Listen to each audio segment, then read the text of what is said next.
여러분, 안녕하세요. 오늘 제가 여러분께 나누고 싶은 이야기는 제 인생에서 가장 캄캄했던 순간, 정말 앞도 뒤도 막힌 것 같았던 그 시간에 하나님께서 제게 주신 한 구절의 말씀에 관한 것입니다. 지금 이 영상을 보고 계신 분들 중에 혹시 이런 생각을 하고 계신 분이 계실까요? 이제 정말 답이 없다. 아무리 생각해도 길이 보이지 않는다. 어떻게 해야 할지 모르겠다. 저도 그랬습니다. 3년 전 그때 저는 정말 모든 게 끝났다고 생각했습니다. 사업은 완전히 무너졌습니다. 20년 넘게 쌓아온 것들이 단 6개월 만에 무너졌어요. 빚은 2억이 넘었고 집도 경매로 넘어가기 직전이었습니다. 아내는 우울증으로 약을 먹기 시작했고 대학생 아들은 학교를 휴학하겠다고 했습니다. 가장 힘들었던 건 교회였습니다. 30년을 다닌 교회였는데 그 안에서 제가 섬기던 사람들이 하나둘씩 제게서 멀어지는 게 느껴졌어요. 전화도 안 받고 만나자고 해도 핑계를 대더라고요. 돈 빌려달라고 하면 어떡하지 하는 두려움이 그들의 눈에 보였습니다. 저는 새벽마다 일어나 기도했습니다. 울며 하나님께 부르짖었어요. 하나님, 길을 보여주세요. 어떻게 해야 합니까? 제가 뭘 해야 합니까? 그런데 하늘은 침묵했습니다. 아무 응답도 없었어요. 기도하면 할수록 더 막막했습니다. 성경을 펴도 무슨 말인지 하나도 들어오지 않았습니다. 그러던 어느 날 새벽이었습니다. 너무 답답해서 그냥 성경을 아무렇게나 펼쳤어요. 손 가는 대로 펼쳤습니다. 그리고 그때 제 눈에 들어온 구절이 바로 오늘 제가 여러분께 나누고 싶은 이 말씀이었습니다. 출애굽기 14장 13절에서 14절. 너희는 두려워하지 말고 가만히 서서 여호와께서 오늘 너희를 위하여 행하시는 구원을 보라. 너희가 오늘 본 애굽 사람을 영원히 다시 보지 아니하리라. 여호와께서 너희를 위하여 싸우시리니 너희는 가만히 있을지니라. 처음엔 이 말씀이 제 상황과 무슨 상관이 있나 싶었습니다. 이스라엘 백성들이 홍해 앞에서 받은 말씀이잖아요. 그런데 이상하게 이 구절이 자꾸 제 마음에 울렸습니다. 특히 가만히 서서라는 표현이요. 너희는 가만히 있을지니라는 말씀이요. 저는 그동안 미친 듯이 뭔가를 하려고 했거든요. 이것저것 알아보고 사람들 만나고 대출받을 곳 찾아보고 새로운 사업 아이템 찾아보고. 그런데 하나님은 제게 가만히 있으라고 말씀하시는 거예요. 그날 아침 저는 이 말씀을 붙잡고 처음으로 다르게 기도했습니다. 하나님, 알겠습니다. 제가 가만히 있겠습니다. 제가 뭘 할 수 있는지 보여주려고 하지 않겠습니다. 하나님이 하실 일을 보겠습니다. 하나님이 저를 위해 싸워주시는 것을 보겠습니다. 그런데 여러분, 이 기도를 시작한 후 제게 일어난 일들을 여러분께 꼭 말씀드리고 싶습니다. 정말 믿기지 않는 일들이 시작됐거든요. 하지만 그 전에 제가 먼저 여러분께 이 말씀의 배경을 정확히 설명해 드려야 할 것 같습니다. 이 말씀이 어떤 상황에서 주어졌는지를 아셔야 여러분의 상황에 이 말씀을 어떻게 적용할 수 있을지 아실 테니까요. 출애굽기 14장의 상황을 한번 보시죠. 이스라엘 백성들이 430년 동안 살던 애굽을 드디어 떠났습니다. 10가지 재앙을 겪으며 마침내 바로가 그들을 보내줬어요. 자유를 얻은 거죠. 200만 명이 넘는 사람들이 기쁨과 희망에 차서 가나안을 향해 나아갔습니다. 그런데 문제가 생깁니다. 바로가 마음을 바꾼 거예요. 내가 왜 저들을 보내줬지? 우리 노예들을 다 잃어버렸잖아. 그래서 애굽 최정예 군대 병거 600을 이끌고 추격을 시작합니다. 이스라엘 백성들은 그때 어디에 있었을까요? 바로 홍해 앞이었습니다. 앞은 거대한 바다. 건널 수가 없어요. 배도 없고 다리도 없습니다. 200만 명이 넘는 사람들이 어떻게 바다를 건너겠어요? 불가능합니다. 뒤를 돌아보니까 애국 군대가 먼지를 일으키며 달려옵니다. 병거 600대, 말을 탄 군사들, 칼과 창으로 무장한 최강의 군대입니다. 좌우를 봐도 도망갈 곳이 없습니다. 광야예요, 사막이에요. 완전히 막힌 겁니다. 앞도 막히고 뒤도 막히고 좌우도 막혔습니다. 문자 그대로 사면초가였던 거죠. 성경은 이렇게 기록합니다. 백성이 심히 두려워하여 여호와께 부르짖고출 1410. 그들은 모세를 원망하기 시작합니다. 애굽에 무덤이 없어서 우리를 이 광야에서 죽게 하려고 끌어냈느냐? 우리가 애굽에서 당신에게 한 말이 이것이 아니냐? 우리를 그냥 내버려 두라고 애굽 사람을 섬기는 것이 광야에서 죽는 것보다 낫다고. 출 1411-12. 여러분, 이 백성들을 비난할 수 있을까요? 저는 할 수 없습니다. 왜냐하면 저도 똑같은 상황에서 똑같은 반응을 했거든요. 3년 전 그때 저도 하나님을 원망했습니다. 하나님, 왜 저를 이 지경으로 만드셨습니까? 차라리 사업을 시작하지 않았으면 이렇게까지는 안 됐을 텐데. 하나님이 인도하신다고 믿고 시작했는데 왜 이렇게 됐습니까? 저는 밤마다 잠을 이루지 못했습니다. 눈을 감으면 채권자들의 전화가 들려오는 것 같았어요. 문 두드리는 소리에 깜짝깜짝 놀랐습니다. 혹시 급압류 나온 건 아닌가? 혹시 경찰이 온 건 아닌가? 앞을 봐도 길이 없고 뒤를 봐도 감당할 수 없는 핏더미고 좌우를 봐도 도와줄 사람이 없었습니다. 그게 바로 홍해 앞 이스라엘의 상황이었고 3년 전 제 상황이었습니다. 그런데 여러분, 바로 이 순간에 하나님이 모세를 통해 이 말씀을 주신 거예요. 너희는 가만히 서서 여호와께서 너희를 위하여 행하시는 구원을 보라. 저는 이 말씀을 읽으면서 깨달았습니다. 아, 하나님은 왜 우리를 이런 상황으로 몰아가시는지를, 그 이유를 알게 됐을 때 제 인생이 바뀌기 시작했습니다. 그 이유가 뭔지 지금부터 말씀드리겠습니다. 출애굽기 14장 1절부터 4절을 보면 놀라운 사실이 나옵니다. 이스라엘 백성이 홍해 앞에 온 것은 우연이 아니었어요. 하나님이 일부러 그들을 그곳으로 인도하신 겁니다.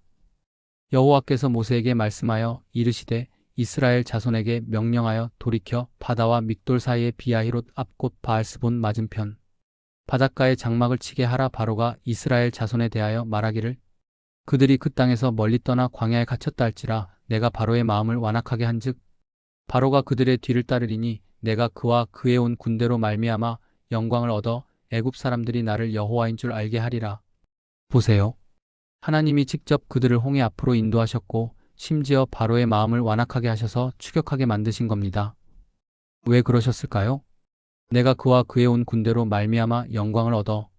하나님은 당신의 영광을 나타내시기 위해 우리를 때때로 막다른 곳으로 인도하십니다. 우리의 모든 방법이 막히고 우리의 모든 힘이 소진되고 우리가 할 수 있는 게 아무것도 없는 그 자리로 우리를 데려가십니다. 왜냐하면 그때야 비로소 우리가 하나님만 바라보게 되기 때문입니다. 그때야 하나님이 하나님 되심을 우리가 경험하게 되기 때문입니다. 제가 사업이 잘 될 때는 어땠는지 아세요? 새벽 기도를 나가긴 했지만 솔직히 형식적이었습니다. 기도 제목도 하나님 감사합니다.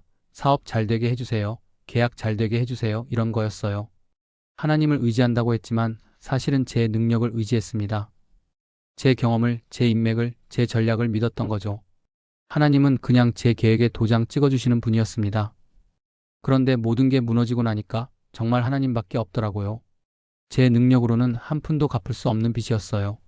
제 인맥으로는 해결할 수 없는 문제였습니다. 제 지혜로는 답을 찾을 수 없는 상황이었어요.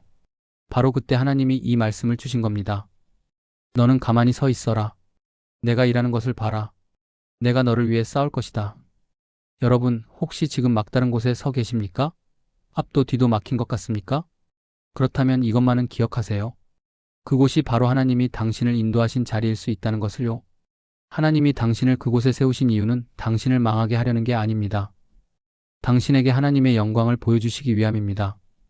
당신이 이제껏 경험해보지 못한 하나님의 능력을 경험하게 하시려는 겁니다. 그렇다면 우리는 이 상황에서 구체적으로 무엇을 해야 할까요? 가만히 서 있으라는 게 정확히 무슨 의미일까요?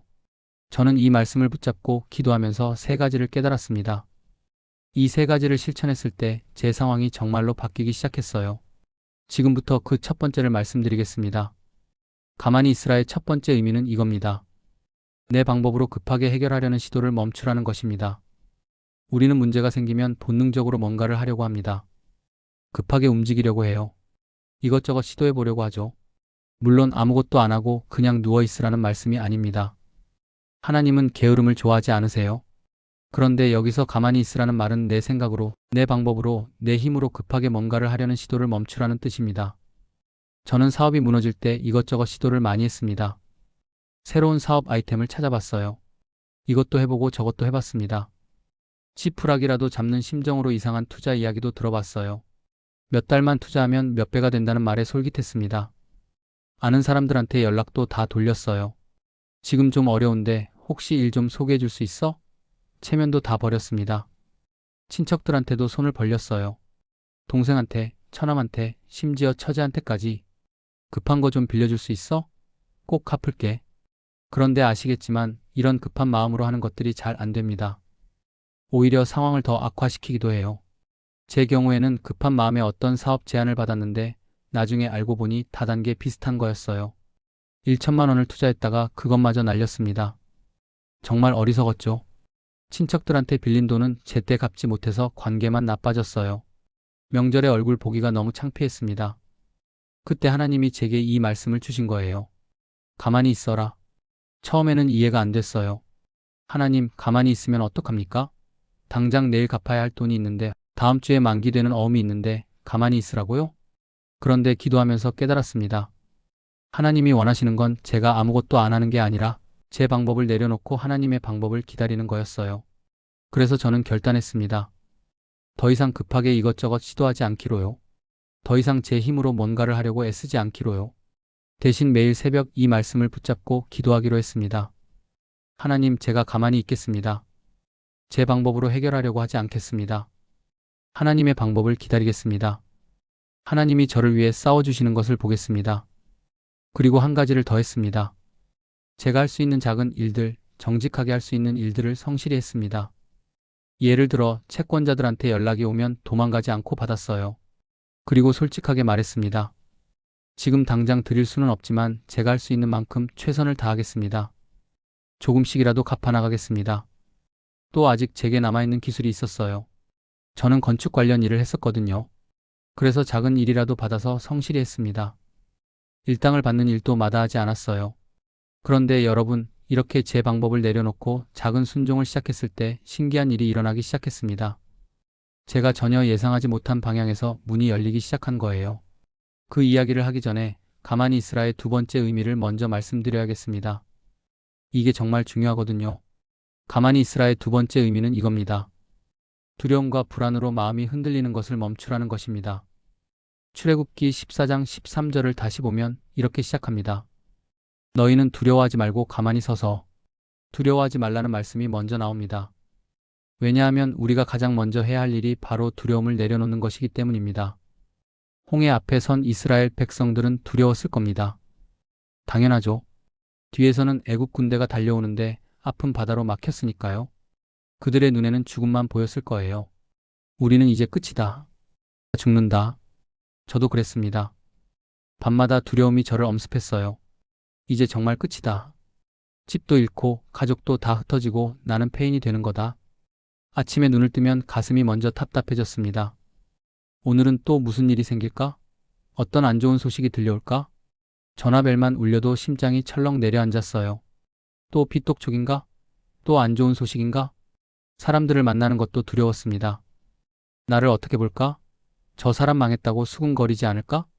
교회 가는 것도 두려워졌어요. 옆 사람이 요즘 어떻게 지내세요? 하고 물어보는 게 무서웠습니다. 뭐라고 대답해야 할지 몰랐거든요. 이 두려움이 저를 완전히 마비시켰습니다. 아무것도 할 수 없었어요. 생각도 제대로 안 됐고 판단도 제대로 못했습니다. 그런데 하나님이 말씀하시는 거예요. 두려워하지 마라. 저는 생각했습니다. 하나님, 두려워하지 말라고요? 지금 이 상황에서 어떻게 두려워하지 않습니까? 그런데 기도하면서 깨달았습니다. 하나님은 제가 두려워할 이유가 없다고 말씀하시는 게 아니었어요. 분명히 두려워할 만한 상황이죠. 하지만 하나님은 이렇게 말씀하시는 겁니다. 내가 두려워하는 그것보다 내가 더 크다. 내 눈에 보이는 그 문제들보다 내가 더 강하다. 그러니 두려워하지 마라. 저는 이 말씀을 붙잡기 시작했습니다. 두려움이 몰려올 때마다 저는 이렇게 기도했어요. 하나님, 제가 지금 두려움을 느끼고 있습니다. 하지만 저는 이 두려움을 하나님께 드립니다. 하나님이 저보다 이 상황을 더 잘 아시고 하나님이 이미 해답을 가지고 계심을 믿습니다. 하나님께서 저를 위해 싸우실 것을 믿습니다. 처음에는 이렇게 기도해도 두려움이 쉽게 사라지지 않았습니다. 하지만 계속 이 말씀을 묵상하고 계속 이렇게 기도하니까 조금씩 평안이 오기 시작했어요. 특별히 도움이 됐던 건 제가 두려워하는 최악의 시나리오를 하나님께 다 말씀드린 겁니다. 하나님, 제가 가장 두려워하는 건 집을 잃는 겁니다. 가족이 거리로 나앉는 겁니다. 그런데 하나님, 정말 그렇게 되더라도 하나님은 여전히 하나님이십니다. 정말 그렇게 되더라도 하나님은 저를 버리지 않으실 것을 믿습니다. 하나님, 제가 두려워하는 건 사람들의 시선입니다. 저를 실패자로 볼까봐, 무능력한 사람으로 볼까봐 두렵습니다. 그런데 하나님, 제 가치는 사람들의 평가에 있지 않고 하나님께 있습니다. 하나님이 저를 어떻게 보시는가가 중요합니다. 이렇게 최악의 두려움까지 하나님께 다 내려놓으니까 마음에 평안이 오더라고요. 왜냐하면 최악의 상황에서도 하나님은 함께 하시고 하나님은 저를 사랑하신다는 확신이 생겼기 때문입니다. 그리고 여러분, 이 두려움을 내려놓자 제 눈이 열리기 시작했습니다. 지금까지 두려움 때문에 보지 못했던 것들이 보이기 시작한 거예요. 하나님이 이미 준비해 놓으신 것들이, 제 주변에 이미 있던 작은 은혜들이 눈에 들어오기 시작했습니다. 그리고 가만히 있으라의 세 번째 의미를 깨달았을 때 드디어 기적이 시작됐습니다. 있으라의 세 번째 의미는 이겁니다. 하나님이 일하실 때까지 믿음으로 기다리라는 것입니다. 우리 시대의 가장 큰 문제 중 하나가 뭔지 아세요? 우리는 기다리는 걸 못합니다. 빨리빨리를 원해요. 즉시 해결되기를 원합니다. 배달 음식도 30분 안에 와야 하고, 인터넷도 1초 안에 연결돼야 하고, 답장도 바로바로 와야 합니다. 그러다 보니 하나님의 때를 기다리는 것도 힘들어합니다. 하나님 빨리 해주세요. 당장 해결해주세요.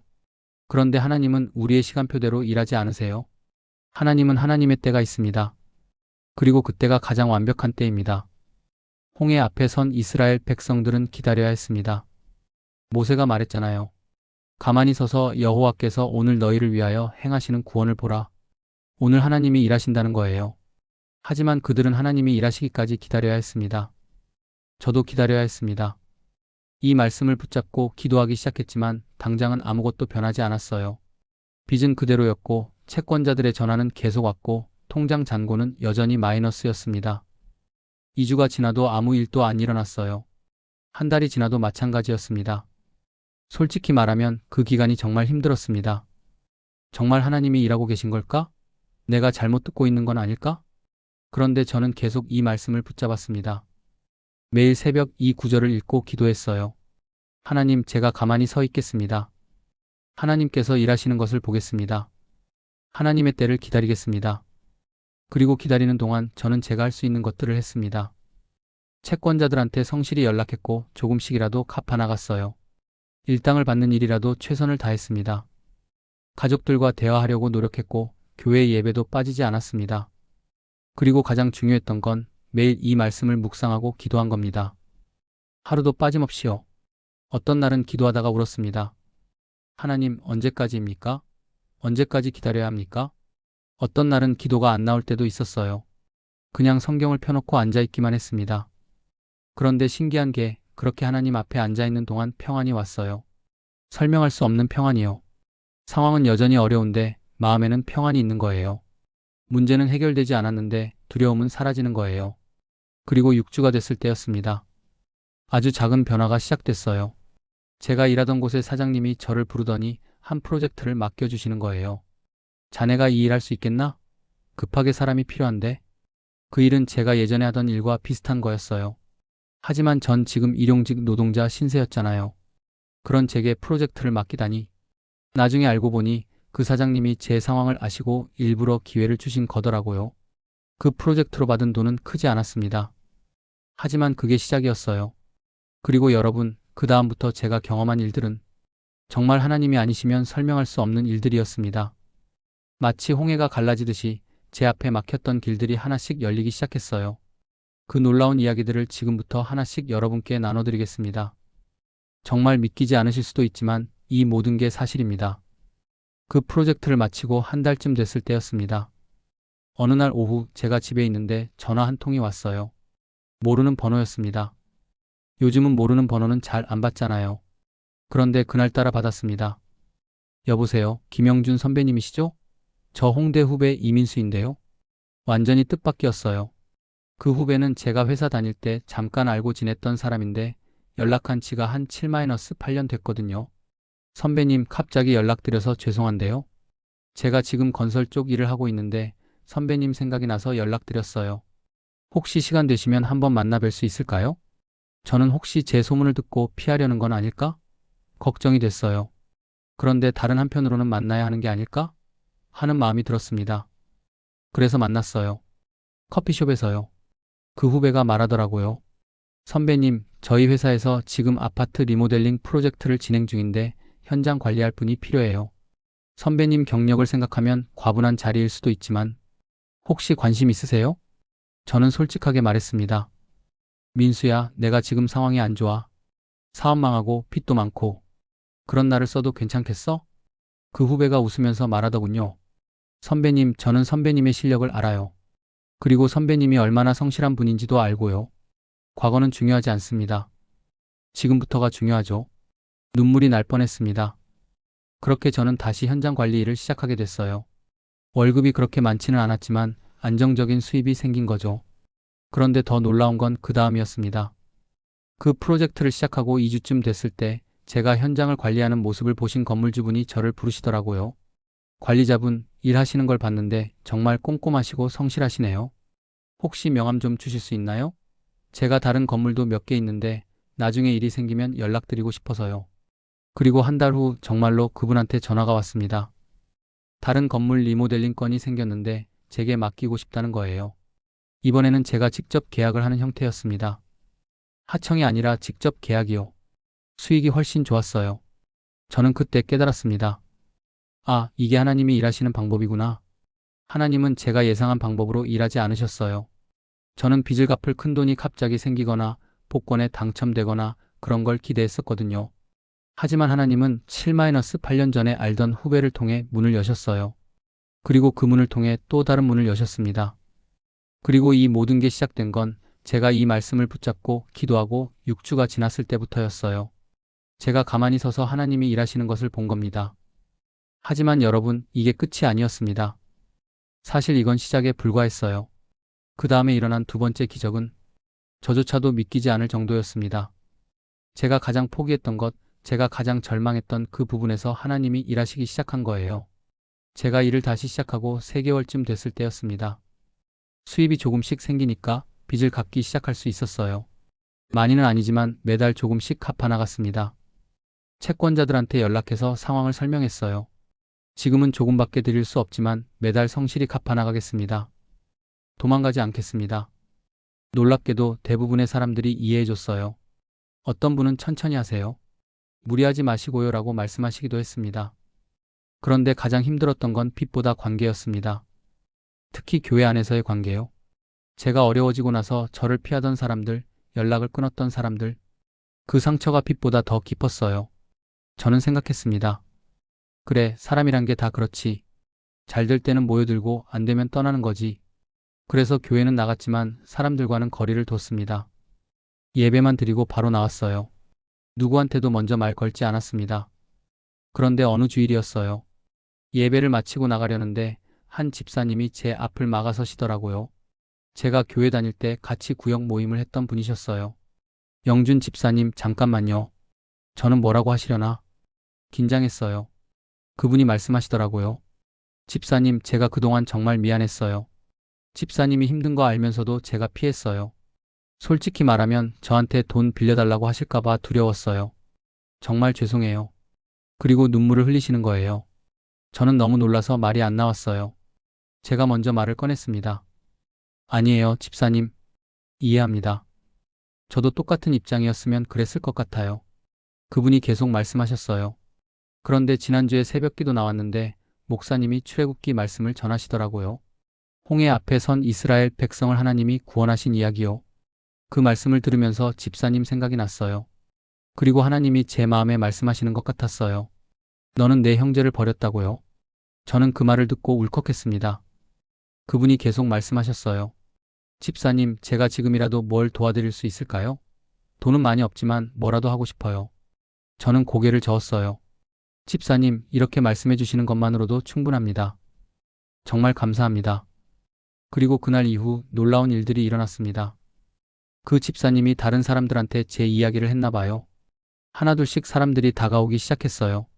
어떤 분은 조용히 봉투를 건네주시면서 이거 작은 거지만 받아주세요 라고 하셨고, 어떤 분은 식사를 같이 하자고 연락하셨어요. 가장 감동적이었던 건 제가 속한 구역에서 특별히 제 가정을 위해 기도 모임을 만들어준 거였어요. 매주 한 번씩 모여서 제 가정과 사업을 위해 기도해 주셨습니다. 저는 울었습니다. 정말 많이 울었어요. 제가 원망했던 사람들이, 제가 포기했던 관계들이 하나님을 통해 회복되는 걸 보았습니다. 그리고 깨달았죠. 아, 하나님은 저의 경제적 문제만 해결하시는 게 아니구나. 제 마음의 상처도 깨진 관계도 다 회복시켜 주시는구나. 그런데 여러분, 이것도 놀랍지만 세 번째 기적은 정말 제가 평생 잊을 수 없는 일이었습니다. 그건 바로 제 가정에서 일어난 기적이었거든요. 특히 제 아내와의 관계에서요. 그 이야기를 들으시면 아마 눈물을 흘리실지도 모르겠습니다. 여러분, 제가 사업이 망하고 가장 가슴 아팠던 건 아내의 모습이었습니다. 우리는 결혼한 지 25년이 됐어요. 좋을 때나 힘들 때나 함께 했죠. 그런데 이번 위기는 정말 달랐습니다. 아내는 완전히 무너졌어요. 매일 울었습니다. 잠도 제대로 못 잤어요. 식사도 거의 안 했습니다. 그러다가 우울증 진단을 받고 약을 먹기 시작했어요. 가장 힘들었던 건 아내가 저를 대하는 태도였습니다. 말수가 줄었어요. 예전에는 뭐든 얘기하던 사이였는데 이제는 꼭 필요한 말만 했습니다. 밥 먹어요. 나갔다 올게요. 그게 전부였어요. 어떤 날은 제 눈을 똑바로 쳐다보지도 못하더라고요. 원망이 가득 찬 눈빛이었습니다. 당신이 우리를 이 지경으로 만들었다는 무언의 비난이 느껴졌어요. 저는 그게 너무 힘들었습니다. 빚보다, 사업 망한 것보다 아내가 저를 그렇게 바라보는 게 가장 아팠어요. 그래서 저는 아내에게도 거리를 뒀습니다. 집에 있어도 말을 안 했어요. 그냥 각자의 방에서 시간을 보냈습니다. 25년 부부가 남이 된 기분이었습니다. 그런데 제가 이 말씀을 붙잡고 기도하기 시작하고 일이 조금씩 풀리기 시작했을 때 변화가 일어났습니다. 어느 날 저녁이었어요. 제가 현장에서 돌아왔는데 아내가 거실에 앉아 있더라고요. 평소에는 방에 들어가 있거나 일찍 잠들곤 했는데 그날은 저를 기다리고 있는 것 같았어요. 여보, 잠깐 얘기 좀 할 수 있어요? 저는 가슴이 철렁했습니다. 이혼 이야기를 꺼내려나? 솔직히 그런 생각이 들었어요. 아내가 말했습니다. 여보, 미안해요. 저는 깜짝 놀랐어요. 제가 미안해야 할 사람인데 아내가 미안하다니요? 아내가 계속 말했어요. 나도 힘들었어요. 정말 힘들었어요. 그래서 당신을 원망했어요. 당신만 원망하면 내 마음이 좀 나아질 것 같았어요. 그런데 그게 아니더라고요. 당신을 원망하면 할수록 내가 더 힘들어지더라고요. 눈물이 뚝뚝 떨어졌습니다. 아내의 눈에서요. 그런데 어젯밤에 꿈을 꿨어요. 꿈에서 우리가 젊었을 때로 돌아갔어요. 결혼 초예요. 우리 아무것도 없었잖아요. 월세방에 살면서 장롱도 제대로 없어서 이불을 벽장에 쌓아놓고. 그런데 우리 행복했어요. 정말 행복했어요. 아내가 제 손을 잡았습니다. 여보, 우리 다시 시작해요. 아무것도 없던 그때처럼 서로만 있으면 됐던 그때처럼요. 나는 당신이 있으면 돼요. 집이 있든 없든 돈이 있든 없든 당신이 내 옆에 있으면 그걸로 충분해요. 저는 그 자리에서 와락 울음을 터뜨렸습니다. 25년 결혼 생활에서 남자가 이렇게 우는 건 처음이었어요.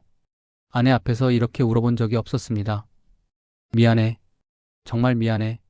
내가 당신을 이렇게 힘들게 했네. 아내도 울었어요. 우리는 한참을 안고 울었습니다. 그날 밤 우리는 오랜만에 진짜 대화를 나눴습니다.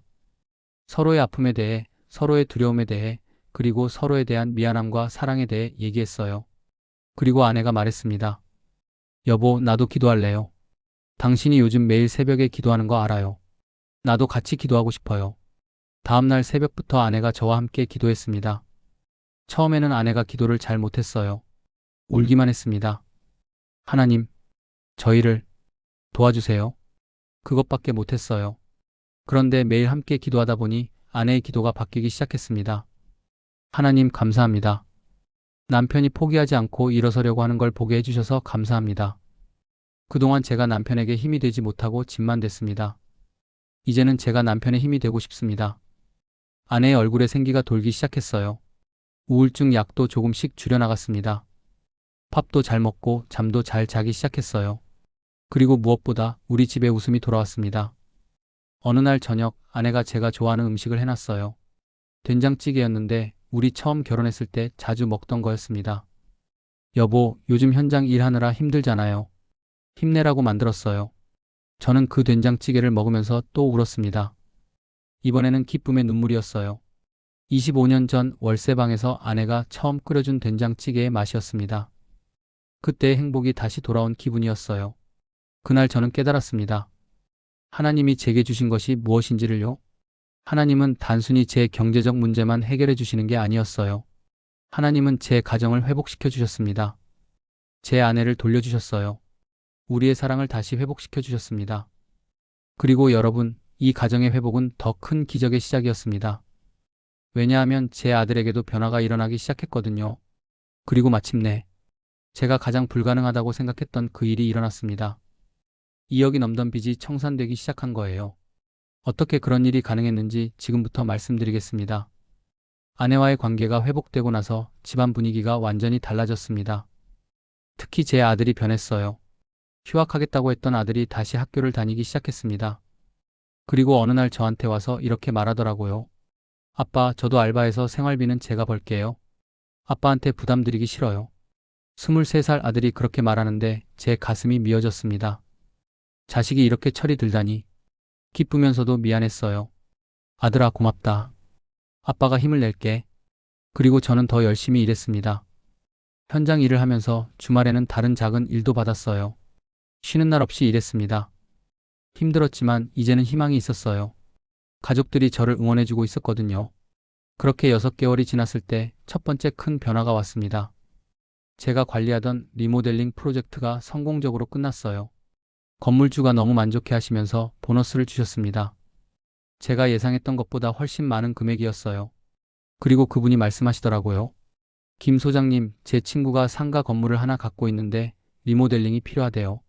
제가 소장님을 추천했어요. 한번 만나보시겠어요? 그렇게 또 다른 프로젝트가 들어왔습니다. 이번에는 규모가 더 컸어요. 저는 그 일을 받으면서 떨렸습니다. 제가 이걸 잘 해낼 수 있을까? 혹시 또 실패하는 건 아닐까? 그런데 이상하게 두려움보다는 평안이 있었어요. 그리고 제 안에서 이런 음성이 들렸습니다. 내가 너와 함께한다. 내가 너를 위해 싸운다. 저는 그 말씀을 믿었습니다. 그리고 최선을 다했어요. 프로젝트는 대성공이었습니다. 예상보다 빨리 끝났고 품질도 훌륭했어요. 그 건물주분도 너무 만족해 하셨습니다. 그런데 더 놀라운 일은 그 다음이었어요. 그분이 저한테 제안을 하시는 거예요. 김 소장님, 제가 부동산 개발 사업을 하나 준비 중인데 소장님이 동업자로 참여하실 생각 없으세요? 소장님의 실력을 봤는데 꼭 같이 일하고 싶습니다. 저는 정중히 사양했습니다. 감사합니다. 하지만 저는 아직 빚이 많이 남아 있어서요. 제 형편의 투자는 어렵습니다. 그분이 말씀하시더라고요. 투자금은 제가 다 댈게요. 소장님은 실력만 투자하시면 됩니다. 수익이 나면 나눠 갖는 거죠. 어떻습니까? 저는 고민했습니다. 그리고 아내와 상의했어요. 그리고 무엇보다 기도했습니다. 하나님, 이게 하나님이 주시는 기회입니까? 아니면 제가 다시 욕심을 부리는 겁니까? 하나님, 알려주세요. 기도하는 중에 평안이 왔습니다. 그리고 제 마음속에 이런 생각이 들었어요. 이것은 내가 주는 기회다. 하지만 이번에는 내 힘으로 하지 마라. 내 지혜로 하지 마라. 매 순간 나와 동행하라. 내가 가만히 서서 내가 일하는 것을 보라. 저는 그 일을 시작하기로 했습니다. 하지만 이번에는 달랐어요. 모든 중요한 결정을 하기 전에 기도했습니다. 계약서를 쓰기 전에, 업체를 선정하기 전에 모든 것을 하나님께 먼저 여쭤봤어요. 아내와도 함께 기도했습니다. 하나님, 이 일이 하나님의 뜻 안에 있다면 형통하게 해주시고 아니라면 막아주세요. 그리고 신기한 일이 계속 일어났습니다. 어려움이 생길 때마다 적절한 때에 해결책이 나타났어요. 자금이 필요할 때마다 어디선가 자금이 들어왔습니다. 사람이 필요할 때마다 적절한 사람이 나타났어요. 6개월 후 그 프로젝트는 대성공으로 끝났습니다. 제가 받은 수익으로 저는 2억이 넘던 빚 중에서 1억 5천만 원을 갚을 수 있었습니다. 그런데 여러분 아시겠지만 아직 5천만 원이 남아 있었어요. 그리고 집은 여전히 경매 위기였습니다. 하지만 바로 그때 제가 평생 잊지 못할 마지막 기적이 일어났습니다. 그건 바로 빚을 대부분 갚고 나니까 마음이 한결 가벼워졌습니다. 하지만 여전히 5천만 원이 남아 있었고 무엇보다 집 경매가 코앞이었어요. 한 달 안에 남은 빚을 갚고 경매를 막아내지 못하면 집을 잃는 상황이었습니다. 저는 다시 하나님 앞에 엎드렸습니다. 하나님, 여기까지 저를 인도하셨습니다. 여기까지 기적을 행하셨습니다. 이제 마지막 관문입니다. 하나님, 길을 열어주세요. 그리고 그 유명한 출애굽기 말씀을 다시 읽었습니다. 너희는 두려워하지 말고 가만히 서서 여호와께서 오늘 너희를 위하여 행하시는 구원을 보라. 오늘이라는 단어가 다시 제 마음에 꽂혔습니다. 하나님은 오늘 구원하신다고 하셨어요. 언젠가가 아니라 바로 오늘이요. 그리고 그 주 금요일이었습니다. 제가 다른 프로젝트 건으로 한 사업가를 만나게 됐어요. 그분과 미팅을 하면서 자연스럽게 제 이야기를 하게 됐습니다. 사실 저는 몇 년 전에 사업이 망했었어요. 그런데 하나님께서 다시 일으켜 세워주셨습니다. 지금도 제가 하는 모든 일은 제 힘이 아니라 하나님의 은혜입니다. 그분이 관심을 보이시더라고요. 그래요? 저도 신앙인인데 그런 간증을 들으니 감동적이네요. 그런데 아직도 어려운 부분이 있으세요? 저는 솔직하게 말씀드렸습니다. 집이 경매 직전입니다. 한 달 안에 5천만 원을 마련해야 하는데 지금 제 형편으로는 쉽지 않습니다. 하지만 하나님이 길을 열어주실 거라 믿습니다. 그분이 잠시 생각하시더니 말씀하셨어요. 김 소장님, 제가 최근에 땅을 하나 샀는데 거기에 건물을 지으려고 합니다. 소장님께 이 프로젝트를 맡기고 싶은데 선금으로 5천만 원 드리면 어떨까요? 저는 귀를 의심했습니다. 네? 선금을 5천만 원이요? 네, 프로젝트가 크니까 선금이 필요하실 것 같아서요. 괜찮으시면 다음 주에 계약하고 바로 드리겠습니다. 저는 그 자리에서 눈물이 날 뻔했습니다. 회사로 돌아오는 차 안에서 저는 하나님께 감사 기도를 드렸어요. 소리내어 울면서 기도했습니다. 하나님, 감사합니다. 정말 감사합니다. 하나님은 정말 살아계신 하나님이십니다. 오늘 저를 위해 구원을 행하셨습니다. 교회 예배를 더 열심히 나가세요. 기도를 더 열심히 하세요. 성경을 더 많이 읽으세요. 지금이야말로 하나님을 더 붙잡아야 할 때입니다. 자, 여기까지 우리가 기다리는 동안 무엇을 하고 무엇을 하지 말아야 하는지 말씀드렸습니다.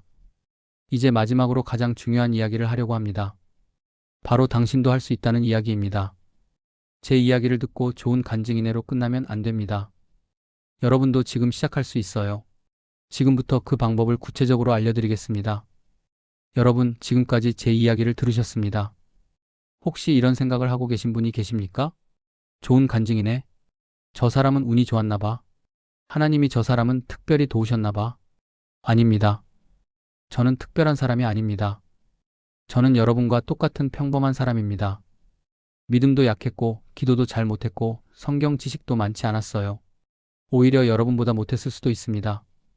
그런 제가 이렇게 변할 수 있었던 이유는 단 하나입니다. 하나님의 말씀 한 구절을 붙잡았기 때문입니다. 출애굽기 14장 13-14절 이 말씀 하나를 붙잡고 매일 기도했어요. 그게 전부였습니다. 여러분도 할 수 있습니다. 정말입니다. 여러분도 지금 이 말씀을 붙잡으세요. 그리고 시작하세요. 어떻게 시작할까요? 첫째, 오늘부터 시작하세요. 지금 당장요. 내일부터가 아닙니다. 다음 주부터가 아니에요. 준비가 다 되고 나서가 아닙니다. 지금 바로 오늘부터 시작하세요. 이 영상이 끝나면 여러분이 가장 먼저 할 일은 이겁니다. 성경을 펴세요. 출애굽기 14장 13-14절을 찾으세요. 그리고 그 구절을 소리내어 10번 읽으세요. 그 다음 무릎을 꿇고 기도하세요. 하나님, 저는 지금 막다른 곳에 서 있습니다. 여기서 구체적으로 여러분의 상황을 말씀하세요. 하지만 저는 이 말씀을 붙잡습니다. 제가 두려워하지 않겠습니다. 제가 가만히 서서 하나님께서 저를 위해 일하시는 것을 보겠습니다. 이렇게 기도하세요. 지금 당장요. 둘째, 매일 하세요. 하루도 빠짐없이요. 한두 번 하고 그만두면 안 됩니다. 일주일 하고 그만두면 안 돼요. 매일 하루도 빠짐없이 이 말씀을 읽고 기도하세요. 제 경우에는 2년 6개월 동안 단 하루도 빠뜨리지 않았어요. 아팠을 때도, 바쁠 때도, 지칠 때도 새벽에 일어나 이 말씀을 읽고 기도했습니다. 여러분도 그렇게 하세요. 아침에 일어나자마자 가장 먼저 이 말씀을 읽으세요. 그리고 기도하세요. 저녁에 잠자리에 들기 전에 다시 한번 이 말씀을 읽으세요. 그리고 기도하세요. 이것을 습관으로 만드세요. 셋째, 기록하세요. 노트 하나를 준비하세요. 그리고 제목을 붙이세요. 하나님의 구원 일지라고요. 그 노트에 매일 이렇게 기록하세요. 날짜를 쓰고 오늘도 이 말씀을 붙잡고 기도했습니다 라고 쓰세요. 그리고 그날의 상황을 간단히 적으세요. 힘들었던 일, 감사한 일, 하나님께 받은 은혜 등을요. 특별히 작은 변화라도 보이면 꼭 기록하세요. 오늘 채권자한테 전화가 왔는데 화내지 않고 이해해 주셨다. 오늘 작은 일이지만 일거리가 생겼다. 오늘 아내가 웃는 얼굴로 밥을 해줬다. 이런 작은 것들을 다 기록하세요. 나중에 돌아보면 이게 엄청난 격려가 됩니다. 아, 하나님이 정말 일하고 계셨구나를 알게 돼요. 넷째, 혼자 하지 마세요. 주변의 믿음의 사람들에게 말하세요. 저 지금 출애굽기 14장 말씀을 붙잡고 기도하고 있습니다. 저를 위해 함께 기도해 주세요. 그리고 가능하면 기도 파트너를 만드세요. 일주일에 한 번이라도 만나서 함께 기도하는 사람을요. 서로의 상황을 나누고 서로를 위해 기도해 주세요. 이게 정말 큰 힘이 됩니다. 다섯째, 포기하지 마세요. 절대로요. 한 달이 지나도 변화가 안 보이면 어떡하냐고요? 계속하세요. 석 달이 지나도 안 보이면 계속하세요. 1년이 지나도 안 보이면 계속하세요. 하나님의 때는 우리의 때와 다릅니다. 하지만 하나님의 때는 반드시 옵니다. 제 경우처럼 2년 이상 걸릴 수도 있어요. 하지만 반드시 옵니다.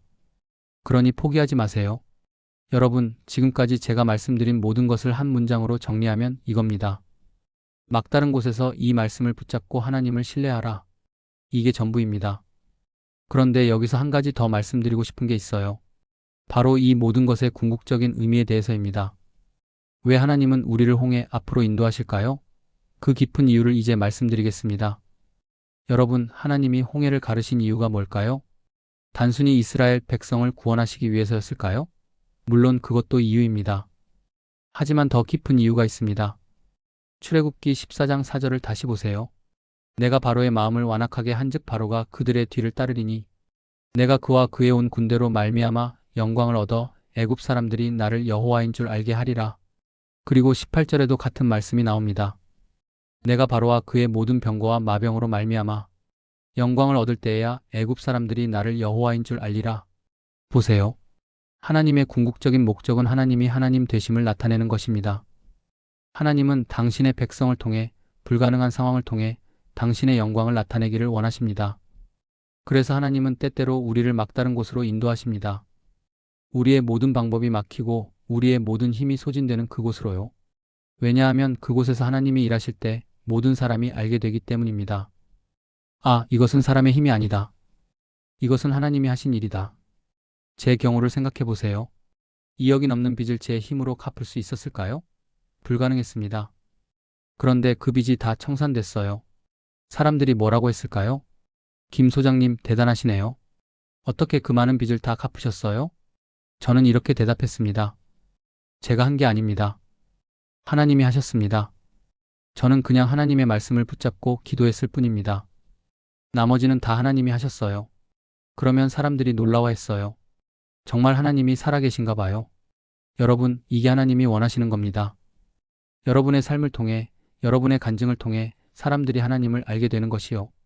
여러분이 막다른 곳에서 구원받는 것을 보고 사람들이 하나님이 살아계시구나라고 고백하는 것이요. 그래서 여러분의 어려움은 단순히 여러분만을 위한 것이 아닙니다. 하나님의 더 큰 계획이 있어요. 여러분을 통해 하나님의 영광을 나타내시려는 계획이요. 여러분의 간증을 통해 다른 사람들에게 소망을 주시려는 계획이요. 그러니 지금 어려워도 낙심하지 마세요. 하나님은 이 상황을 통해 당신의 영광을 나타내실 겁니다. 그리고 나중에 여러분은 이 간증으로 많은 사람들에게 소망을 줄 거예요. 또 한 가지 중요한 이유가 있습니다. 하나님은 이 과정을 통해 우리를 훈련하십니다. 홍해를 건넌 이스라엘 백성들은 변했어요. 그들은 하나님의 능력을 직접 경험했습니다. 저도 변했습니다. 이 2년 6개월의 과정을 통해 저는 완전히 다른 사람이 됐어요. 예전에 저는 교만했습니다. 제 능력을 믿었어요. 하나님을 믿는다고 했지만 사실은 제 자신을 더 믿었습니다. 그런데 이제는 다릅니다. 이제 저는 제가 얼마나 약한 존재인지 압니다. 제 힘으로는 아무것도 할 수 없다는 걸 압니다. 오직 하나님만이 저를 일으키실 수 있다는 걸 압니다. 이제 저는 매일 하나님을 의지합니다. 작은 일부터 큰 일까지 모든 것을 하나님께 여쭙고 하나님과 동행하려고 노력합니다. 이것이 하나님이 원하시는 모습입니다. 하나님을 전적으로 의지하는 사람, 하나님과 동행하는 사람, 하나님의 영광을 나타내는 사람. 여러분도 이 과정을 통해 그런 사람으로 빚어질 것입니다. 힘들지만 그 끝에 보상이 있습니다. 자, 이제 정말 마지막입니다. 이 영상을 마무리하기 전에 제가 꼭 드리고 싶은 말씀이 있습니다. 지금 이 순간 여러분께 꼭 필요한 말씀이에요. 여러분의 상황이 어떻든 이 말씀만은 꼭 기억하시기 바랍니다. 사랑하는 여러분, 이제 이 영상을 마무리할 시간입니다. 긴 시간 동안 제 이야기를 들어주셔서 정말 감사합니다. 마지막으로 여러분께 꼭 드리고 싶은 말씀이 있습니다. 첫째, 여러분은 혼자가 아닙니다. 지금 막막하고 외롭고 모든 게 끝난 것 같아도 여러분은 혼자가 아닙니다. 하나님이 여러분과 함께 하십니다. 신명기 31장 6절 말씀입니다. 강하고 담대하라, 두려워하지 말라, 그들 앞에서 떨지 말라. 이는 내 하나님 여호와 그가 너와 함께 가시며 결코 너를 떠나지 아니하시며 버리지 아니하실 것임이라. 하나님은 지금도 여러분과 함께 계십니다. 여러분이 느끼지 못해도 보이지 않아도 하나님은 거기 계세요. 그러니 두려워하지 마세요. 낙심하지 마세요. 둘째, 이것은 끝이 아니라 새로운 시작입니다. 지금 여러분에게 일어나고 있는 일들이 끝처럼 보일 수 있어요. 사업이 망하고 건강을 잃고 관계가 깨지고 꿈이 무너지는 것처럼 보일 수 있습니다. 하지만 이것은 끝이 아닙니다. 새로운 시작이에요. 하나님이 새로운 일을 시작하시는 겁니다. 이사야 43장 18-19절입니다. 너희는 이전 일을 기억하지 말며 옛날 일을 생각하지 말라. 보라, 내가 새 일을 행하리니 이제 나타낼 것이라. 너희가 그것을 알지 못하겠느냐? 반드시 내가 광야의 길을 사막의 강을 내리니. 하나님은 광야의 길을 내시고 사막의 강을 내실 것입니다. 여러분의 막막한 상황 속에서 하나님은 새 길을 내실 거예요. 그러니 과거에 매여 있지 마세요. 앞을 보세요. 하나님이 하실 새 일을 기대하세요. 셋째, 이 말씀을 붙잡으세요. 다시 한번 말씀드립니다. 출애굽기 14장 13-14절, 이 말씀을 붙잡으세요. 너희는 두려워하지 말고 가만히 서서 여호와께서 오늘 너희를 위하여 행하시는 구원을 보라. 너희가 오늘 본 애굽 사람을 영원히 다시 보지 아니하리라. 여호와께서 너희를 위하여 싸우시리니 너희는 가만히 있을지니라. 이 말씀을 여러분의 것으로 만드세요. 매일 읽고 묵상하고 기도하세요. 이 말씀이 여러분의 삶을 바꿀 것입니다. 저를 바꿨듯이요. 넷째, 지금 시작하세요. 이 영상을 보고 좋은 간증이었어로 끝내지 마세요. 지금 바로 시작하세요. 이 영상이 끝나면 성경을 펴세요. 출애굽기 14장을 찾으세요. 그리고 무릎을 꿇고 기도하세요. 하나님, 저도 이 말씀을 붙잡겠습니다. 제가 두려워하지 않겠습니다. 제가 가만히 서서 하나님께서 저를 위해 일하시는 것을 보겠습니다. 오늘부터 시작하세요. 지금 당장요. 다섯째, 간증을 준비하세요. 여러분, 제가 장담합니다. 이 말씀을 붙잡고 끝까지 가면 여러분도 간증이 생깁니다. 하나님이 여러분의 홍해를 가르실 것입니다. 불가능해 보였던 것이 가능해질 것입니다. 그리고 그때 여러분은 이 간증을 다른 사람들에게 나눌 것입니다. 나도 막다른 곳에 있었어요. 그런데 이 말씀을 붙잡고 기도했더니 하나님이 길을 내주셨어요. 그 간증을 통해 많은 사람들이 소망을 얻을 것입니다. 그러니 지금은 힘들어도 간증을 준비하세요. 나중에 나눌 그 영광스러운 간증을 준비하세요. 마지막으로 한 가지만 더 말씀드리겠습니다. 저는 여러분을 위해 기도하겠습니다. 비록 제가 여러분의 얼굴을 보지는 못하지만 저는 이 영상을 보는 모든 분들을 위해 기도할 것입니다. 하나님, 지금 이 영상을 보고 있는 모든 분들을 축복해 주세요. 그들도 막다른 곳에 서 있을 수 있습니다. 그들에게도 이 말씀을 통해 소망을 주세요. 그들의 홍해를 가르시고 그들을 위해 싸워주세요. 그들이 가만히 서서 주님의 구원을 볼 수 있게 해주세요. 여러분도 서로를 위해 기도해 주세요. 이 영상을 본 모든 사람들이 다 홍해 앞에 선 형제 자매들입니다. 서로를 위해 기도하면서 함께 하나님의 구원을 경험합시다. 사랑하는 여러분, 도저히 길이 없다고 느껴지십니까? 앞도 뒤도 막힌 것 같습니까? 그렇다면 이 말씀을 기억하세요. 너희는 두려워하지 말고 가만히 서서 여호와께서 오늘 너희를 위하여 행하시는 구원을 보라. 하나님은 오늘도 여러분을 위해 일하고 계십니다. 여러분이 보지 못하는 곳에서 여러분이 알지 못하는 방법으로 하나님은 지금도 일하고 계세요. 그러니 조금만 더 견디세요. 조금만 더 믿으세요. 조금만 더 기도하세요. 하나님의 때가 되면 여러분의 홍해도 갈라질 것입니다. 그리고 여러분은 그 갈라진 홍해를 건너 새로운 땅으로 들어갈 것입니다. 그날까지 이 말씀을 붙잡고 가세요. 하나님이 여러분과 함께 하시기를 축복합니다. 여러분의 앞길에 하나님의 구원과 기적이 있기를 축복합니다. 여호와께서 너희를 위하여 싸우시리니 너희는 가만히 있을지니라. 아멘.